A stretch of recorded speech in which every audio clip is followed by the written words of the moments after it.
Dios les bendiga, ¿cómo están? Yo les invito para que nos pongamos en pie, para que usted salude a 5 personas que vea de vez en cuando, de vez en mes, de año en año. Les invito para que puedan saludar a 5.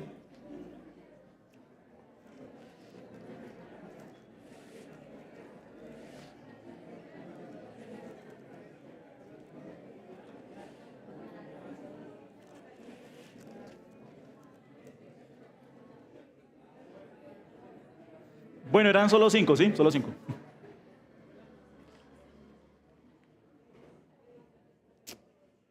Nosotros como iglesia bíblica Gracia en Cristo, estamos muy agradecidos con Gracia, Verdad y Gracia, porque los que llevan más de 3 años aquí en la iglesia saben dónde estaban, allí en Belalcázar, y nosotros heredamos el local. Entonces ahorita la iglesia está adorando allí y es un gozo poder estar con ustedes hoy adorando, compartiendo la palabra, cantando juntos a nuestro Rey, a nuestro Salvador. Entonces, yo les invito para que abran sus Biblias en 1 Corintios, en el capítulo 10. Vamos a estar meditando del versículo 1 al versículo 14. Así que yo les invito que abran sus Biblias, que si toma nota, aliste su esfero, su lápiz.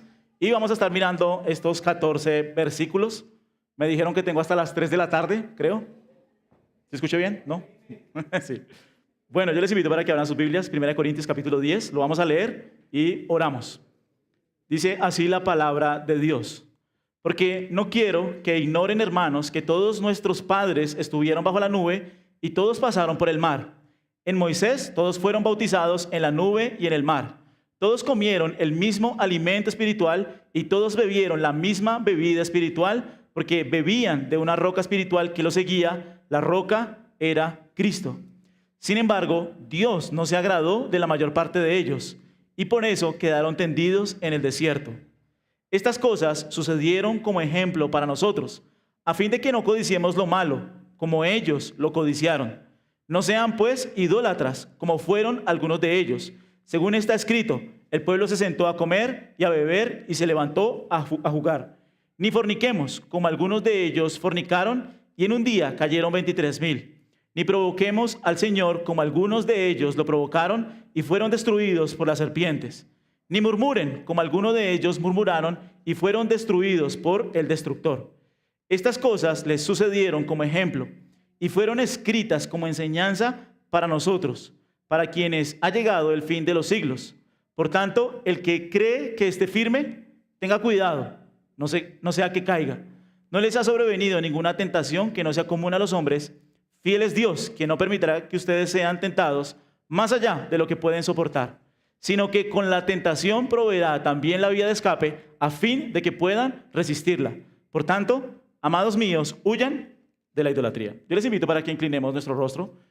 Señor, nosotros suplicamos por tu ayuda, Señor, por la ayuda de tu Espíritu en nuestras vidas, en nuestros corazones.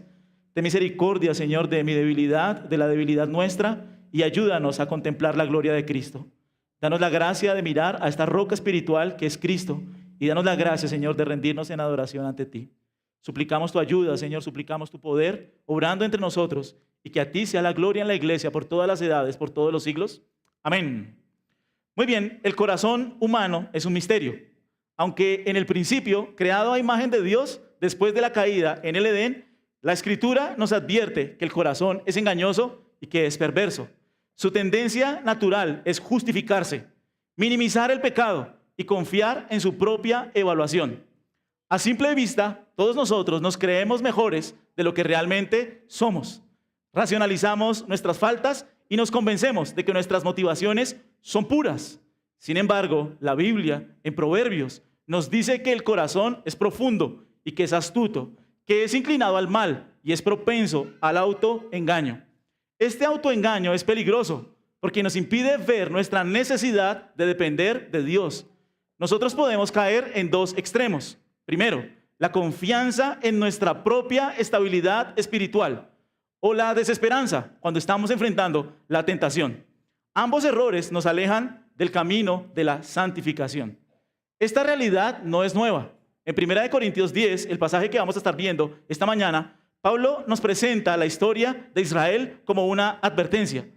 Aunque fueron testigos de la poderosa obra de Dios, liberados de Egipto, guiados por la nube, atravesaron el Mar Rojo, recibieron maná del cielo y agua de la roca, no todos permanecieron fieles. A pesar de sus privilegios espirituales, muchos cayeron en idolatría, en inmoralidad, murmuración y sufrieron el juicio divino. Pablo usa este ejemplo para mostrarnos que la confianza en uno mismo, en su propio corazón, es peligrosa. Él dice en el versículo 12, el que piense estar firme, mire que no caiga. Israel es un ejemplo de nuestra propia lucha espiritual.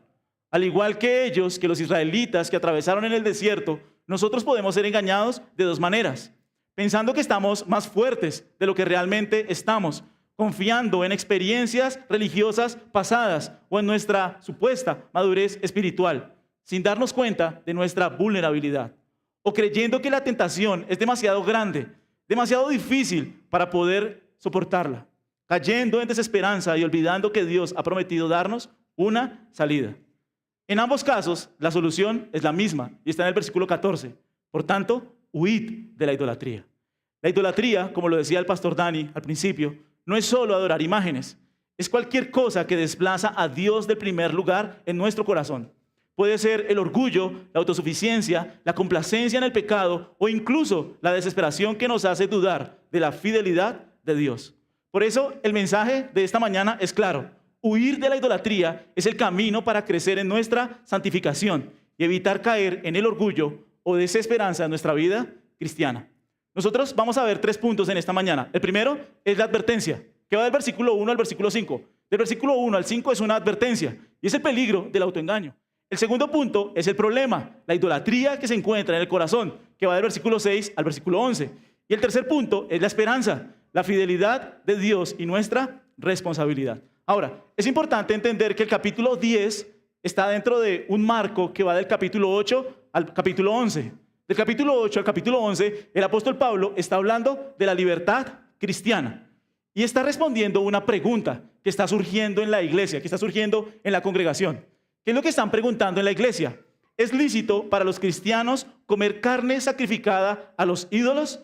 Lo que sucede en la iglesia de Corinto es que ellos se reunían en una especie de templo como de lugar amplio. Ellos celebraban inmoralidades a ídolos paganos y ofrecían sacrificios a esos ídolos. Después de que ofrecían esos sacrificios, como una parrillada, como una especie de asado, daban comida a los sacerdotes, daban comida a las personas que servían en el templo y finalmente lo vendían afuera como una especie de fritanguería, como una especie de, aquí doña Segunda, cerca, más o menos era así. Entonces, entre los cristianos había una pregunta: ¿es lícito acercarse a esos lugares? Algunos cristianos decían, sí, es lícito, todo me es lícito, todo lo puedo hacer porque Cristo ha santificado los alimentos. Pero participar en esos lugares les llevaba a límites donde ellos estaban exponiendo para pecar. Estaban llevando su vida cristiana a un límite donde estaban participando de cosas que probablemente podían minar su corazón con idolatría. Habían otros hermanos en la iglesia que decían, no, yo por allá no me acerco, porque mi conciencia es muy débil, porque esos lugares me recuerdan que yo puedo pecar. Entonces el apóstol Pablo escribe el capítulo 8 para decirles, hermanos, no sean orgullosos, no se envanezcan, porque el conocimiento envanece, pero el amor edifica. Nuestra libertad cristiana no debe ser llevada a un límite donde yo llego hasta la línea para casi no pecar. No. Es el amor cristiano el que limita nuestra libertad cristiana. Es por amor a los hermanos, es por amor a Cristo, es por amor al Evangelio que limitamos nuestra libertad. Y después él se pone como ejemplo. Yo apóstol, él dice, yo soy libre, yo soy apóstol, yo tengo derecho de cobrar salario en la iglesia, yo tengo derecho de traer una hermana conmigo, yo tengo derecho de hacer muchas cosas, pero ¿sabes qué? Por amor al Evangelio me restringo para no ser carga a ustedes, para no ser piedra de tropiezo a ustedes. Y es ahí donde entra 1 Corintios 9. Miren conmigo, 1 Corintios 9, 24, que es el contexto anterior del capítulo 10. Miren lo que él les dice en el 9:24. ¿Lo tienen? ¿Sí? ¿No se van a dormir, sí? ¿Ya? Bueno.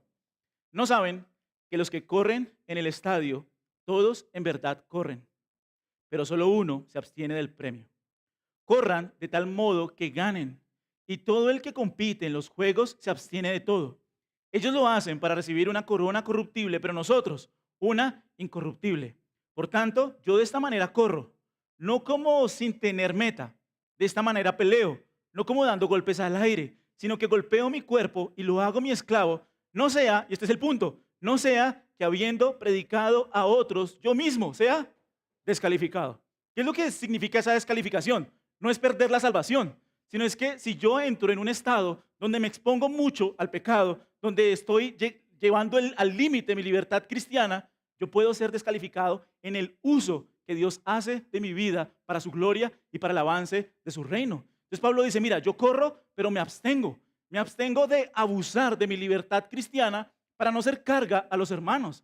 No llevo al límite mi vida para entrar en un estado donde yo pueda pecar, donde mi corazón se mine con idolatría. Pablo dice, no, yo me abstengo por amor a Cristo, por amor al Evangelio, por amor a los hermanos, yo me abstengo. Me abstengo de mi libertad para no ser piedra de tropiezo, para no llegar a ser descalificado y que mi uso en el servicio, en el ministerio, se vea afectado. Ese es el punto del apóstol Pablo. Y es ahí donde entra el capítulo 10. Entonces, miren, este pasaje que vamos a ver expone que la manera en que corremos bien la carrera cristiana y somos instrumentos útiles en las manos de Dios, no quedando descalificados del servicio, es huyendo de la idolatría. No abusamos de la libertad, sino que huimos de la idolatría del corazón, refugiándonos en Cristo. Ese es el camino de nuestra santificación, refugiándonos en Cristo. Ahora, vamos a ver el primer punto. Miren lo que dice el primer punto, la advertencia, el peligro del autoengaño. Y miren cómo Pablo los advierte en el capítulo 10, versículo 1. ¿Qué les dice?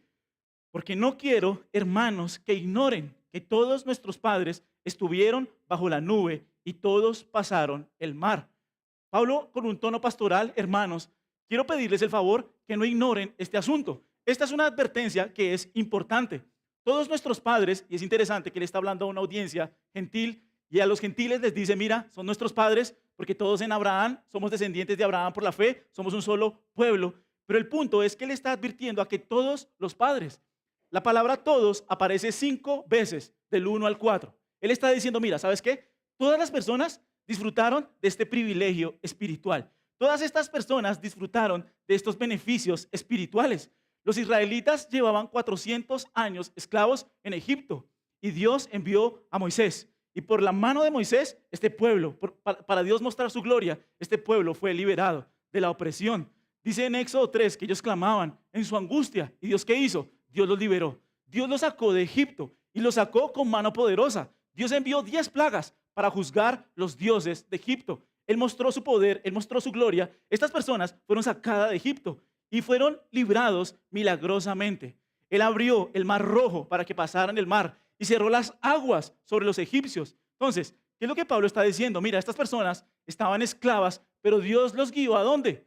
Dios los guió a libertad. Con su mano poderosa, Él los liberó. Con su mano poderosa, Él los sacó. Y mira lo que dice el versículo 2. En Moisés, estas personas que salieron en Moisés, ¿todos qué? Todos fueron bautizados en la nube y en el mar. La palabra bautismo es interesante porque al cristiano la palabra bautizo le habla de su unión con Cristo. Yo fui sepultado juntamente con Cristo, dice Romanos 6. Fui sepultado con Él en su muerte y fui levantado con Él en su resurrección. El bautismo es la señal de que nosotros nos hemos identificado con Cristo. Pero los israelitas se identificaron con el mediador del antiguo pacto, que es Moisés. Ellos fueron bautizados en Moisés. Ellos se identificaron con Moisés. Ellos a través de Moisés fueron guiados para establecer el antiguo pacto. ¿Y qué es lo que sigue sucediendo? Miren en el versículo 3. Todas estas personas comieron el mismo alimento espiritual y todos bebieron la misma bebida espiritual, porque bebían la roca espiritual que los seguía. Y ahí hay un punto, ¿sí se dan cuenta? Y después de ese punto, él dice, la roca era Cristo. Y pone otro punto. Ellos experimentaron el cuidado, la provisión de Dios a través de medios espirituales. Por eso dice que comieron la comida espiritual, la bebida espiritual, no porque fueran elementos espirituales, sino porque provenían de una fuente espiritual. Está hablando de la fuente que es divina. Dios con su poder les sustentó con maná. Dios con su poder les sustentó con agua de la roca. Ellos fueron sustentados desde una fuente espiritual. Desde arriba estaban siendo cuidados. Este origen es espiritual, es sobrenatural. Su origen, el origen de este sustento es divino. El Señor proveyó milagrosamente maná para su pueblo, agua para beber. Es una imagen de su cuidado, de su protección para este pueblo que Él ha liberado. Ellos fueron no solo sustentados con comida, ellos fueron sustentados espiritualmente, porque recibieron sus provisiones de una fuente divina.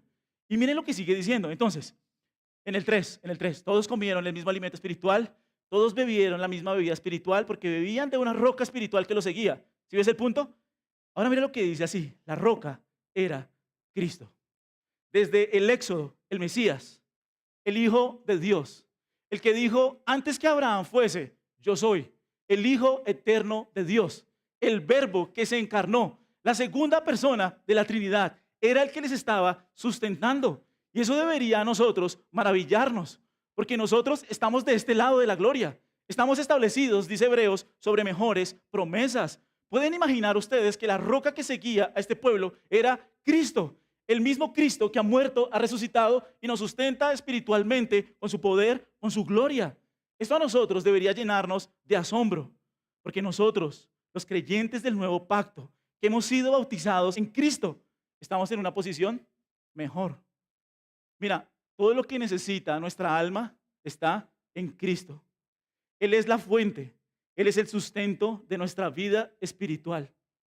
Pablo desde el principio les ha recordado a los cristianos en Corinto que ellos todo lo tienen en Cristo. Y yo les invito para que piensen conmigo. ¿Qué le faltaba al pueblo de Israel en el desierto? Nada. ¿Qué cosa le faltaba a ellos en ese lugar desértico? Y nosotros podríamos decir, nada. ¿Por qué se quejan? Ahora mira lo que Pablo nos dice a nosotros en 1 Corintios, empezando el libro en el capítulo 1. Mira un segundito conmigo el capítulo 1. 1 Corintios 1, del 4 al 8. Mira que esto es impresionante porque Pablo empezó así la carta. Siempre, ¿qué dice él? Siempre doy gracias a mi Dios por ustedes, los corintios, por la gracia de Dios que les fue dada, y aquí está, en Cristo Jesús. ¿Por qué? Porque en Cristo todos ustedes fueron enriquecidos en Él, en toda palabra y en todo conocimiento, así como el testimonio acerca de Cristo fue confirmado en ustedes. De manera que a los corintios, miren, ¿qué les falta?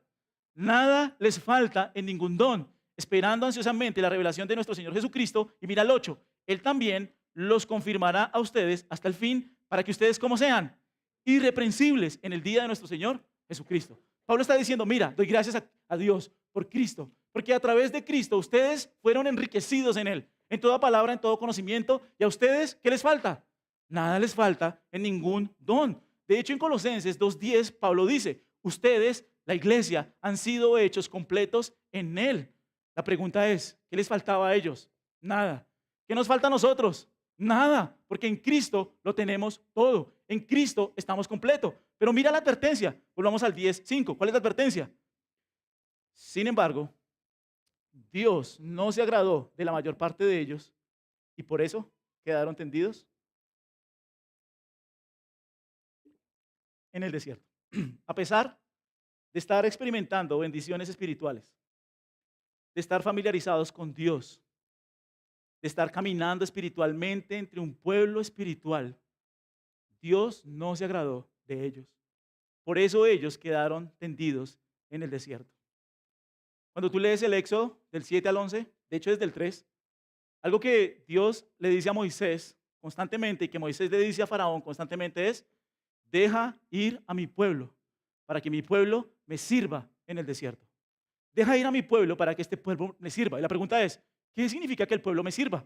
Cuando tú lees Deuteronomio 5 y 6, es que este pueblo debía ir al desierto a amar a Jehová, a adorar a Jehová, a temer a Jehová, a servir a Jehová, a obedecer a Jehová. Este pueblo debía ser un pueblo consagrado, amando a Jehová, porque Dios los había sacado para que lo adoraran a Él.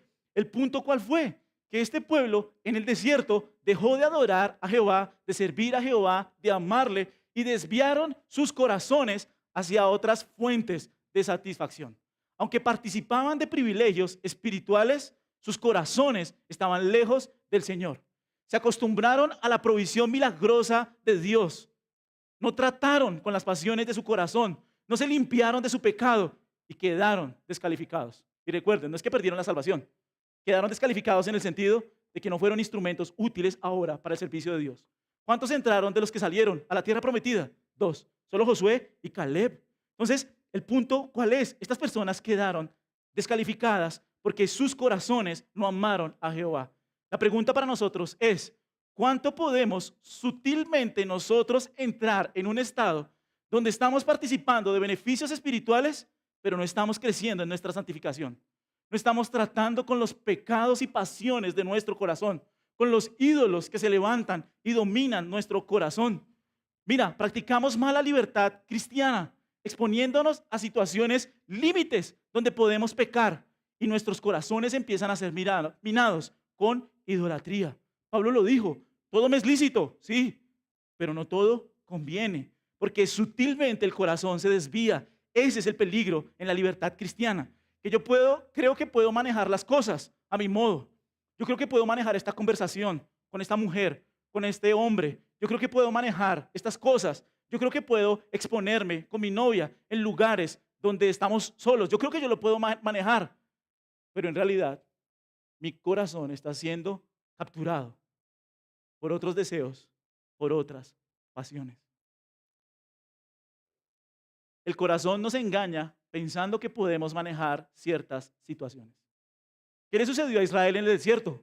Sus corazones fueron capturados por otra cosa que no es Cristo. Perdieron de vista el sustento espiritual que tenían, que estaban recibiendo, y sus corazones engañosos, confiados en sí mismos, se desviaron de la sincera fidelidad a Cristo. Ese es el asunto. Y nosotros sutilmente, en el día a día, nuestro corazón puede empezar a ser minado. Piensa lo siguiente, por ejemplo, alguien puede decir, ¿sabes qué? Lo único que me falta es que mi jefe sea más paciente. Si mi jefe fuera más paciente. Estás pensando que tu felicidad depende de tu jefe, que sea más paciente, y no de Cristo quien suple tus necesidades. Si mi familia estuviera más cerca, si mis gastos fueran menores, si tan solo mi hijo dejara de discutir, si hubiéramos comprado esa casa, si tuviera más tiempo, y todos empiezan a soñar con una vida personal que es mejor. Examinamos nuestras vidas y pensamos que lo que más necesitamos es un cambio fuera de nosotros, extra nos. Que cambie mi hijo, que cambie mi esposo, que cambie mi jefe, que cambie mi casa, que cambie mi carro. Y no estás disfrutando de la plenitud en Cristo, quien te ha enriquecido. Y como lo dice Efesios, te ha bendecido con toda bendición espiritual en los lugares celestiales, en Cristo. Lo tenemos todo en Él. Nuestro corazón empieza a ser capturado por otros deseos. Se desenfoca de creer que en Cristo estoy completo, que en Cristo están todas las riquezas. Y es el primer punto, la advertencia. La advertencia. Examina tu corazón en esta mañana. Examina tu corazón. Esta es la advertencia. Porque participando de beneficios espirituales, sus corazones se han desviado del amor a Cristo para amar y atesorar otra cosa que no es Cristo. Por eso estos israelitas quedaron postrados en el desierto.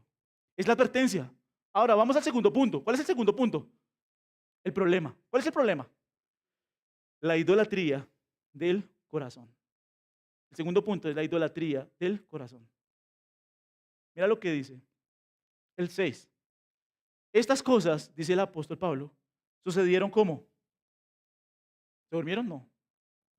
Vamos en 16, ¿sí? 1 Corintios 16. Estas cosas sucedieron como ejemplo ¿para quién? Para nosotros, a fin de que no codiciemos lo malo como ellos lo codiciaron. La palabra ejemplo es topos, que viene del griego de tipología. Mira, esto es un ejemplo perfecto. Esto es una sombra perfecta de lo que le puede pasar a tu propio corazón. Estas cosas sucedieron como ejemplo, y es algo que se repite en el versículo 11. Estas cosas sucedieron como ejemplo. Estén atentos, estén alertas. Entonces miren, ¿cuál es el problema de ellos? Estas cosas sucedieron como ejemplo para nosotros a fin de que, y este es el punto de todo el pasaje, no codiciemos lo malo como ellos codiciaron. ¿Qué es la codicia? Me falta algo. Básicamente la codicia es me falta algo. No estoy contento con lo que tengo. No estaban contentos con la provisión que tenía. Sus corazones estaban insatisfechos. Así es la codicia. La codicia en el corazón dice necesito más, necesito más. Necesito un mejor esposo, necesito un mejor hijo, necesito un mejor carro, necesito un mejor salario, necesito un mejor jefe, necesito una mejor casa, necesito algo más. No estoy completo, no estoy satisfecho. Así es la codicia. Aunque estaban gozando de beneficios espirituales, de ser parte del pueblo de Dios, sus corazones estaban insatisfechos. Sus corazones estaban incompletos. Ellos se entregaron a sus propias pasiones y lujuria. Se desbordaron en sus pasiones. se descontrolaron en sus pasiones. La palabra griega es epitumía, que es codiciar, es desear, es anhelar con vehemencia, con fuerza algo. Es estar deseando algo con tanta fuerza, pero ese algo no es Dios, no es Cristo, no es el Dios trino. El punto del pasaje es, mira, por la codicia, por la insatisfacción del corazón, ¿cómo responden ellos? Mira lo que dice el versículo 7. No sean, pues, idólatras. Y nosotros leímos Éxodo 32 al principio. La idolatría, rápido, construyeron un becerro de oro. No sean, pues, idólatras, como algunos de ellos. Según está escrito, ¿qué sucedió con el pueblo? Se sentó a comer y a beber y se levantó a jugar. Y miren el 8. Ni forniquemos como algunos de ellos fornicaron y en un día cayeron 23,000. Estaban en el desierto, pero sus corazones estaban en Egipto. Estaban adorando falsamente a Jehová. Claramente, su idolatría va más allá de una adoración a un ídolo físico. ¿Por qué? Porque dice el pasaje que ellos ansiaban comer, beber, jugar.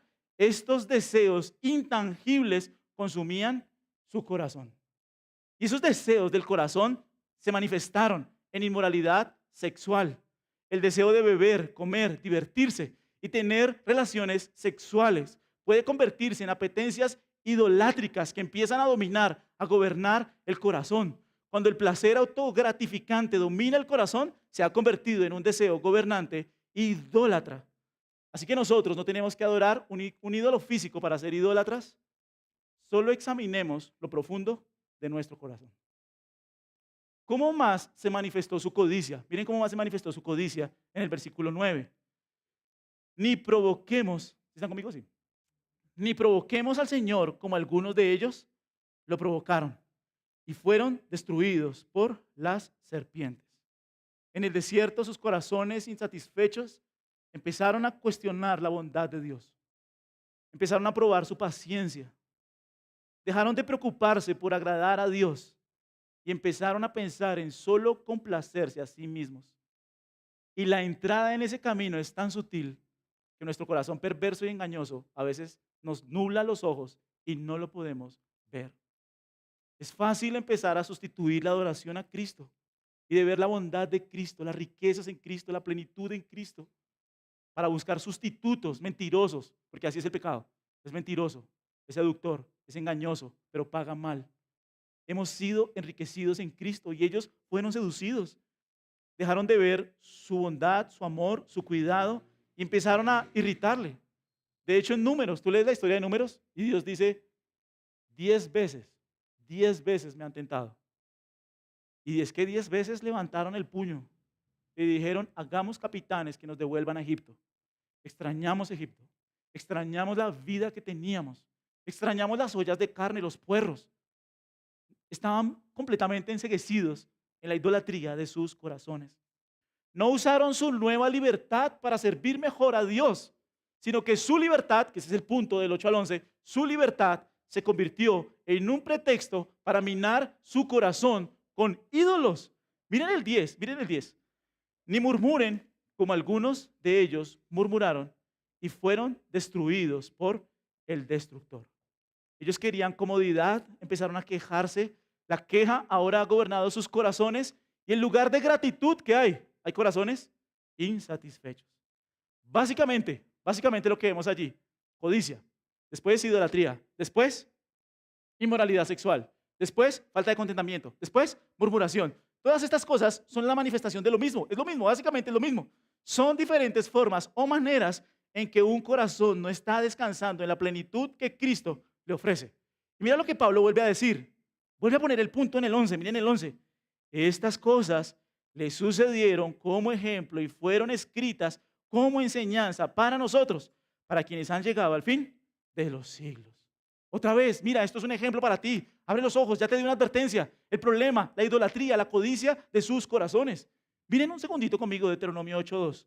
Deuteronomio 8:2 dice, te acordarás Israel, de todo el camino por donde el Señor tu Dios te ha traído por el desierto durante estos 40 años. ¿Para qué? Para humillarte, probándote a fin de saber lo que había en tu corazón, si guardarías o no sus mandamientos.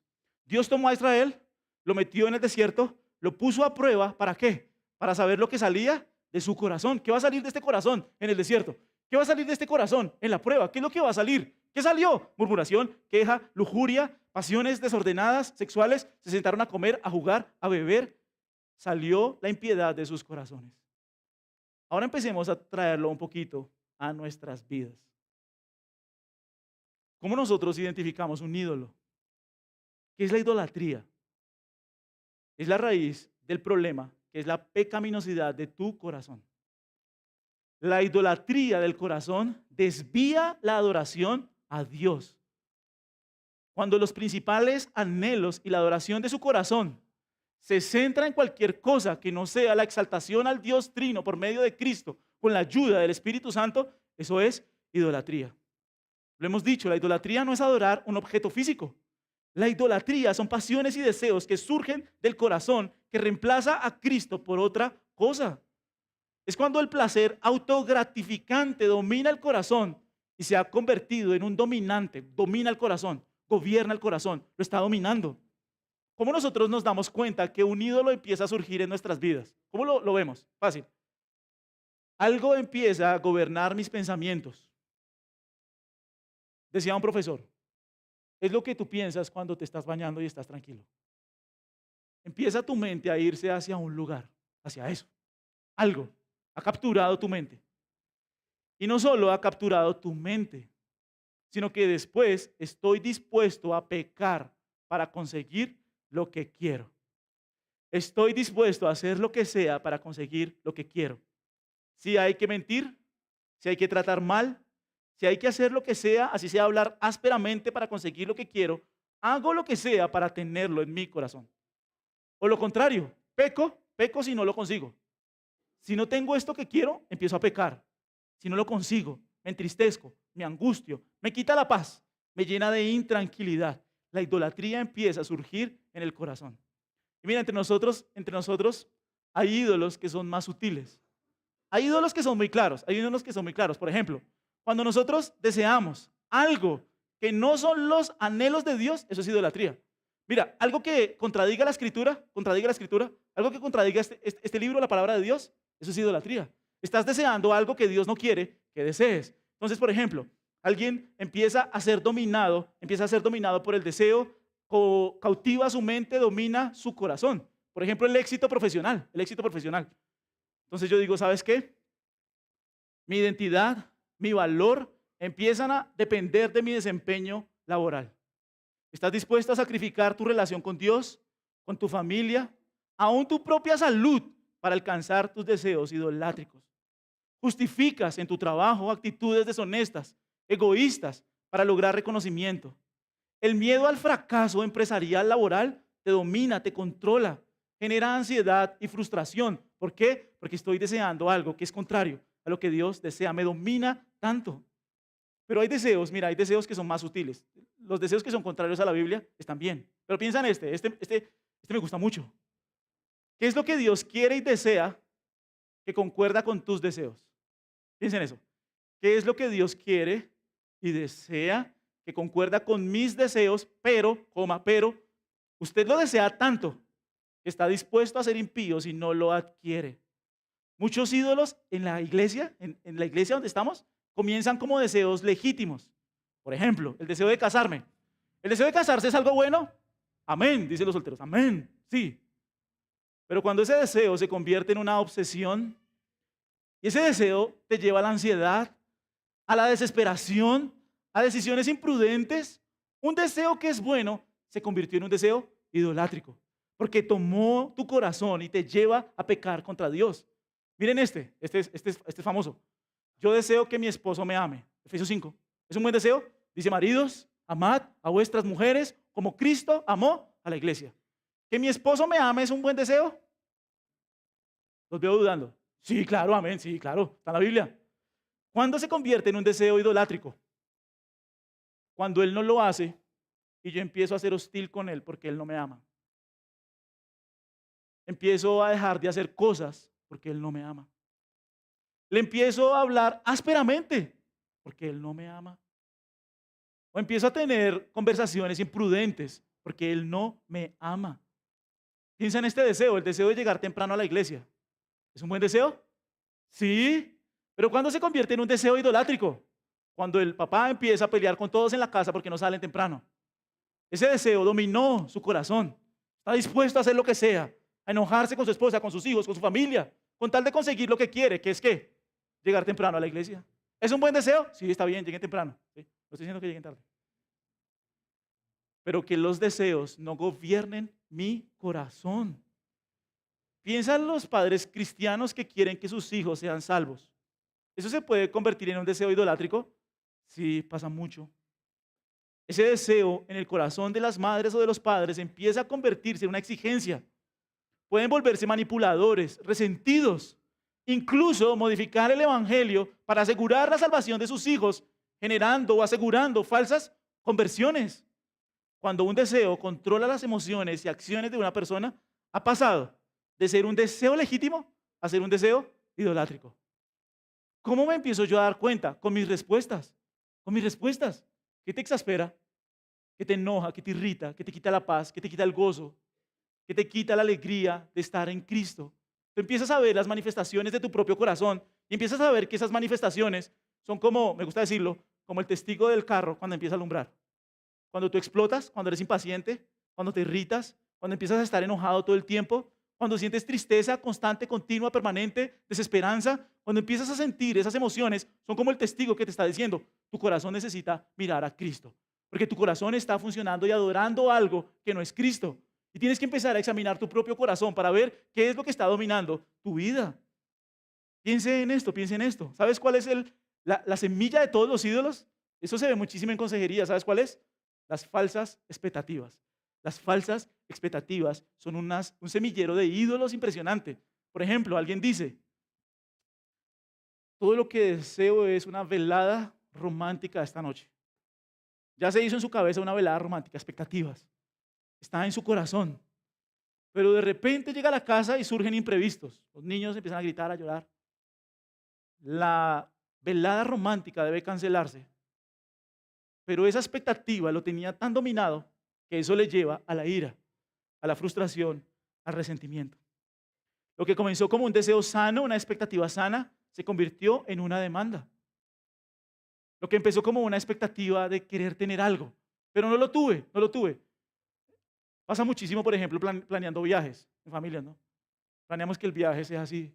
Y la gente se hace una expectativa del viaje y el primer día se enferma el niño. El primer día pasa algo. Y entonces esa expectativa ha dominado tanto mi corazón que yo estoy dispuesto a enojarme, a hablar mal, a ser crítico, a ser duro, a ser áspero, a pelear con el dueño del hotel, a pelear con todo el mundo porque yo quiero tener lo que quiero. Eso es idolatría. Este es famoso, mira, ¿sabes cuándo también se ve un deseo idolátrico? Cuando la gente cree que tiene derechos. Yo tengo derechos a que me escuchen. Yo tengo derechos en la iglesia, que el pastor me mire. Yo tengo derecho a que esto suceda en mi vida, en mi casa. Yo tengo derechos, derechos, derechos. ¿Sabes dónde sucede mucho? En los restaurantes. Entonces la gente va, paga. Yo tengo derecho a que me sirvan un plato bien. Y si llega frío, la persona está dispuesta a pelear, a gritar, a enojarse, a salir corriendo. Porque las personas creen que tienen el derecho a ser escuchadas, respetadas. La verdad es que los únicos derechos que nosotros hemos recibido es en Cristo. No más. Solo por Cristo tenemos derechos. No más. En Cristo. La gloria eterna. No tenemos nada más fuera de Cristo. Fuera de Cristo no tenemos ningún derecho. No tenemos nada. Pero a veces esos deseos nos dominan tanto que estamos dispuestos a pecar para conseguirlos. Este es común en las iglesias. La gente establece normas específicas. Normas. Por ejemplo, alguien puede decir el aseo. El orden. El orden para mí es todo. Yo necesito que la casa esté en orden para estar en paz, para respirar. Si la casa no está en orden, yo me descontrolo. Yo pierdo la paciencia, yo me irrito. Y este no es un llamado al desorden, ¿no? Pero el asunto es que normas, el orden, algo tan básico como el orden, o como la persona que dice cada 5,000 kilómetros le cambio el aceite al carro. 5,001 y está desesperado. Ya piensa que las bujías le van a explotar, todo le va a explotar por dentro. Es decir, son deseos idolátricos que gobiernan el corazón. Entonces, cuando esos deseos empiezan a subir, empiezan a levantarse, ¿sabes qué? Me vuelvo crítico, duro, áspero, me vuelvo amargado, me enojo con facilidad, estoy irritable porque algo ha capturado mi corazón como estos israelitas en el desierto. En mi hostilidad no respondo, me encierro, no perdono, soy impaciente. Muchas formas, maneras pecaminosas de conocer, de responder. Te animo en esta mañana a que pienses en tu propio corazón. Piensa tú cómo estás respondiendo en tu matrimonio, cómo estás respondiendo en tu trabajo, en tu relación con tus hijos. Piensa en la manera en la que estás hablando, en la que estás manejando tu dinero, en la que estás manejando tu tiempo, lo que están viendo tus ojos. Piensa en tu corazón, ¿se está dando el fruto del Espíritu? ¿O en tu corazón en vez de amor hay odio? En vez de gozo, que son los frutos del Espíritu, hay tristeza. En vez de paz hay caos en mi corazón, hay inquietud. En vez de paciencia hay ira, hay impaciencia. En vez de benignidad hay maldad, pensamientos perversos, malos. En vez de bondad, perversidad. En vez de fe y fidelidad, hay incredulidad, hay infidelidad en el corazón. En vez de mansedumbre, hay arrogancia, hay orgullo. No se me puede decir nada. No se me puede decir absolutamente nada porque respondo. En vez de dominio propio, hay falta de autocontrol y desenfreno. Deseos idólatras que gobiernan el corazón. Y Pablo dice, acuérdate, estas cosas sucedieron como ejemplo ¿para quién? Para nosotros, para que nosotros no codiciemos lo malo y no deseemos lo malo y no hagamos lo malo como ellos lo hicieron. Esto sucedió como ejemplo. ¿En qué estado se encuentra mi corazón? La idolatría del corazón ocurre cuando algo distinto a Dios gobierna nuestros deseos y emociones. Los israelitas en el desierto anhelaron placeres, seguridad. Ese es otro ídolo, el deseo de comodidad. Déjame tranquilo, quiero ver el partido. Quiero desconectarme un rato, yo quiero estar tranquilo, no me vas a molestar. Déjame estar en paz en mi estudio, como mi santuario santo, ver el partido. Se convierte en idolatría. En lugar de confiar en Dios, cualquier deseo que nos controle y nos lleve al pecado, revela un corazón insatisfecho. ¿Qué nos invita el apóstol Pablo en esta mañana a todos nosotros? Miren el versículo 12. Ahí vienen la esperanza, la fidelidad de Dios y nuestra responsabilidad. Va del 12 al 14. Miren lo que dice el apóstol Pablo. La conclusión de todo esto, ¿cuál es? Por tanto, ¿sí lo ven? ¿Están conmigo? Por tanto, el que cree que esté firme, tenga cuidado que no se caiga. No les ha sobrevenido ninguna tentación que no sea común a los hombres. Fiel es Dios, que no permitirá que ustedes sean tentados más allá de lo que pueden soportar, sino que con la tentación proveerá también la vía de escape a fin de que puedan resistirla. Por tanto, la conclusión, ¿cuál es? Amados míos, huyan de la idolatría. Entonces, el por tanto del versículo 2 es un llamado al arrepentimiento. Por tanto. Y dice el apóstol Pablo. Mire que el apóstol Pablo no dice el que esté firme. Él no dice eso. No dice eso. Él no dice el que esté firme, sino ¿quién es? El que cree que esté firme. Eso es otra cosa. Una cosa es decir el que esté firme y otra cosa es decir el que cree que estás firme. Es decir, mira, si tú crees que estás firme, ten cuidado. No sea que te caigas. Esto casi es muy parecido a Proverbios 16, 18. Antes del quebrantamiento es la soberbia y antes de la caída es la altivez del espíritu. Ninguna persona puede decir lo tengo completamente dominado. El apóstol Pablo, en su última carta a Timoteo, ¿sabes qué le dijo? Yo soy el más grande de todos los pecadores. Hasta el último día de nuestras vidas estamos luchando con los deseos pecaminosos que se levantan en nuestro corazón. Hasta el último día de nuestras vidas estamos llamados a rendir nuestros corazones en adoración a Cristo. Ninguno de nosotros puede creerse producto terminado. Ninguno puede decir que su viaje ha terminado y no tengo nada que tratar con mi corazón. Estoy bien, estoy completo. El punto de Pablo es, por favor, arrepiéntete del orgullo. Arrepiéntete de los deseos idolátricos que están gobernando tu corazón. Seguridad, control, comodidad, paz. Estoy buscando tener el control. Estoy buscando tener paz a mi modo, a mi manera. Estoy buscando hacer las cosas para buscar aprobación, para buscar reconocimiento. Arrepiéntete de los ídolos que gobiernan tu corazón. No seas altivo enfrentando las situaciones. No seas altivo caminando en tu vida cristiana. Arrepiéntete. Por tanto, el que esté firme, mire que no caiga. ¿Somos tan rápidos para mirar el pecado en otros? ¿Es tan fácil? Es chistoso porque todos nosotros creemos la depravación total. Amén. Creemos que el hombre nace con una naturaleza pecaminosa, inclinada al mal. Todos lo confesamos. Pero el problema es cuando señalan personalmente nuestro pecado. Tal vez tú estás mal como en esta área. E inmediatamente, ¿cuál es nuestra respuesta? Defensa, defensa. Levantamos barreras. Somos rápidos para mirar los pecados de los demás, pero somos lentos para mirar el pecado que está en nuestro propio corazón. Somos rápidos para culpar a los otros. Decía, decía, decía, Dave Harvey, creo que es. Él dice, mira, no existe tal cosa como problemas matrimoniales. ¿Qué es eso? Problemas matrimoniales. No, el problema eres tú. El problema es tu propio corazón. El problema es que has dejado de mirarte a ti mismo. No es problemas matrimoniales. Problemas matrimoniales es como la fácil, ¿no? De hecho, la culpa a problemas matrimoniales. Y no, problemas matrimoniales, ¿quién es?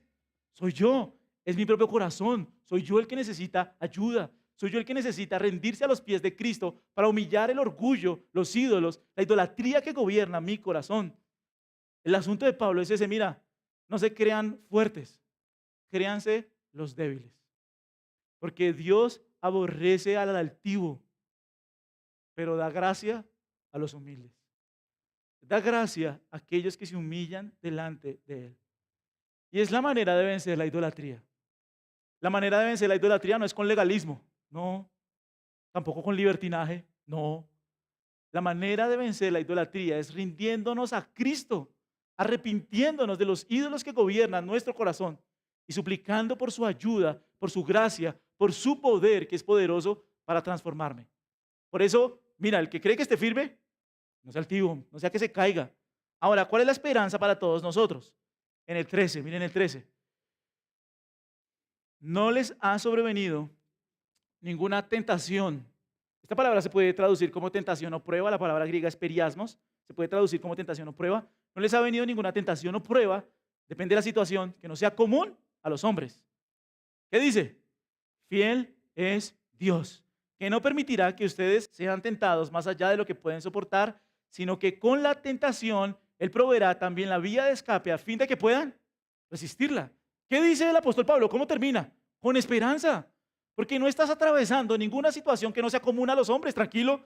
Yo también lucho con la idolatría, todos luchamos con la idolatría, todos estamos luchando con diferentes cosas en nuestro corazón, tranquilos. No nos ha sucedido ninguna situación que no sea común a los hombres. Todos nosotros estamos en un estado caído, redimidos por la gracia de Cristo para crecer en santificación y adorarlo a Él. No se preocupen, no está sucediendo algo fuera de lo común. A veces las personas piensan que son solo ellos los que están pasando eso en el mundo. Solo yo estoy sufriendo esta situación en el mundo y nadie más puede entenderme. No, Pablo lo aclara un poquito y dice, tranquilo, no te ha sobrevenido ninguna situación o prueba que no sea común a los hombres. Pero piensan algo, ¿qué? Fiel es Dios. ¿Qué significa que fiel es Dios? Que Él nos ayuda, sí. Que Él nos consuela, amén. Que Él nos fortalece, amén. Que Él nos da el poder para vencer el pecado, amén. Pero la fidelidad de Dios, mira cómo Pablo la describe en 1 Corintios, empezando la carta otra vez en el 1:9. Miren el 1:9.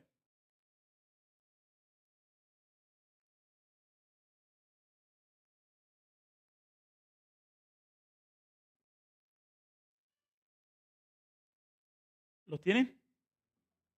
Fiel es Dios. ¿Y por qué fiel es Dios? Por medio de quien fueron llamados a la comunión con su Hijo Jesucristo, nuestro Señor. ¿En qué sentido Dios es fiel? En que Dios envió a su Hijo, nacido de mujer y nacido bajo la ley. Dios mismo se encarnó en el vientre de una virgen, nació, vivió una vida justa y sin pecado, murió y resucitó para que todos aquellos que creen en Él y se arrepienten tengan esperanza por este sacrificio perfecto que es nuestro Señor Jesucristo. Podemos acudir con confianza ante el trono de la gracia a suplicar a Cristo que quite el orgullo, la altivez, los deseos idolátricos que gobiernan nuestro corazón y nos humillemos ante Cristo, quien es poderoso para santificar. Porque es lo que dice el apóstol Pablo. Si miramos a Cristo, estamos siendo transformados de gloria en gloria, como en la misma imagen por el Espíritu del Señor. Es Cristo quien transforma nuestros corazones, quien transforma nuestras almas, quien ayuda a nuestros corazones a rendirnos a Él, a crecer en amor por Él. Me gusta mucho la oración del enfermo que dice, eh, ¿crees en mí? Le dice el Señor, está en el Evangelio, ¿crees? Él dice, sí, Señor, creo, pero ayuda mi incredulidad. Eso me parece increíble. Señor, creo, pero ayuda mi incredulidad. Creo que esa oración debería ser nuestra oración todos los días. Señor, yo creo en ti, pero ayúdame en mis debilidades. Enséñame a ver tu amor, tu gracia, tu muerte, tu resurrección. Tú eres suficiente. No necesito el amor de mi marido. No necesito la atención de mi esposa. No necesito que mis hijos me hagan caso. Te necesito a ti. Tú eres suficiente para ayudarme en estas tareas de ser esposo, de ser esposa, de ser trabajador. Tú eres fiel. Fiel es Dios porque Dios nos ha dado a su Hijo Jesucristo. Y en Cristo, como empezamos este sermón, estamos completos en Él. Él es nuestra esperanza. No les ha sobrevenido ninguna prueba de tentación que no sea común a los hombres. Tranquilos, estamos caminando todos en un mundo caído. Todos necesitamos mirar a Cristo, pero fiel es Dios. Dios nos dio a su Hijo para que lo miremos a Él. Y miren lo que sigue diciendo. Fiel es Dios en 1 Corintios 10:13, que no permitirá jamás, Dios no permitirá que ustedes sean probados o sean tentados más allá de lo que pueden soportar. Esta es una promesa. No hay una situación que me sobrepase. La pornografía no me sobrepasa. El chisme no me sobrepasa. La murmuración no me sobrepasa. No hay ninguna situación que me sobrepase, dice el apóstol Pablo, porque fiel es Dios que me ha dado a su Hijo, Jesucristo. Ninguno de ustedes, Dios no permitirá que ustedes sean tentados más allá de lo que pueden soportar, sino que dice el apóstol Pablo, sino que con la prueba o la tentación que hará, Él proveerá también la vía de escape a fin de que ustedes que hagan puedan resistirla. Dios ha prometido una salida. ¿Cuál es la salida? ¿Cuál es la salida? Miren el 14, 1 Corintios 10:14. La salida es esa. ¿Cuál es la salida? Por tanto, amados míos, es esa, ¿no? Huyan de la idolatría.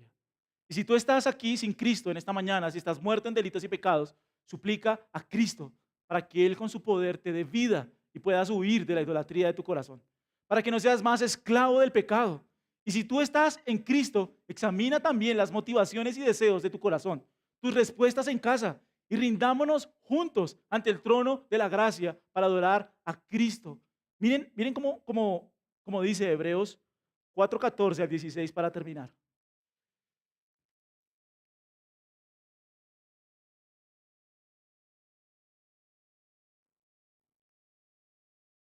¿Lo tienen? Dice así la palabra de Dios.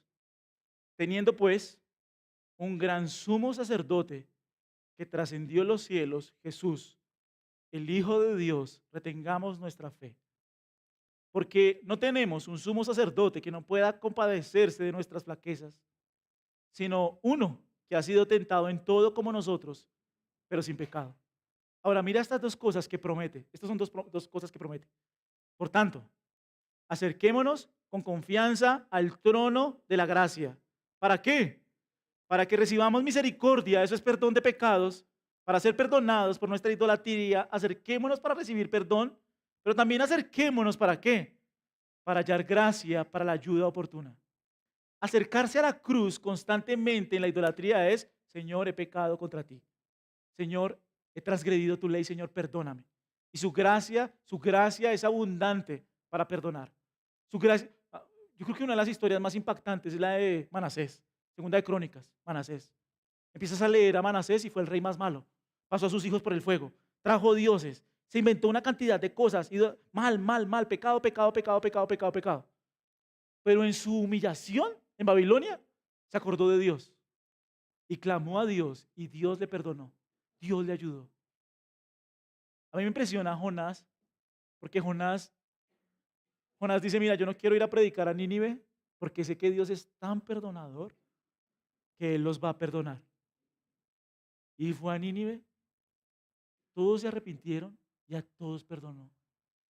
Ese es un trono de gracia.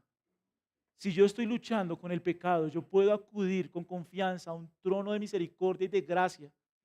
Porque esa es la promesa de Ezequiel 36. Quitaré los ídolos de su corazón, los limpiaré.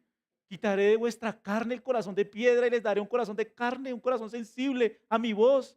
Pondré mi espíritu dentro de ustedes y haré que anden en mis estatutos y cumplan mis preceptos y los pongan por obra. Esta es una gran promesa. Todos nosotros necesitamos refugiarnos en el trono de la gracia, pidiendo perdón por la idolatría, por el orgullo, por la maldad de nuestro corazón. Pero no solo perdón. La segunda promesa, ¿cuál es? Gracia para la ayuda oportuna. Efesios 1 lo dice. Por la resurrección de Cristo, dice Efesios 1, el poder que resucitó a Jesús de los muertos es el mismo poder que está disponible para los cristianos para vencer su pecado. ¡Wow! ¿Quién me puede hacer más paciente? Solo el poder de Cristo. ¿Quién me puede hacer más amable? Solo el poder de Cristo. ¿Quién me puede hacer más humilde? Solo el poder de Cristo. Por tanto, amados míos, dice el apóstol Pablo, huyamos de la idolatría. Hemos visto entonces en esta mañana que la idolatría es cualquier cosa que gobierna nuestro corazón en lugar de Dios. El primer punto, vimos la advertencia, los israelitas cayeron porque su corazón fue capturado por deseos desordenados y Pablo nos advierte para que nosotros no cometamos el mismo error. Después vimos el problema. ¿Cuál es el problema? La idolatría. Dios nos llama a huir de la idolatría, no solo resistirla. Nuestra confianza no está en nuestras fuerzas, sino en su fidelidad. Él siempre provee una salida en la tentación y esa salida es Cristo.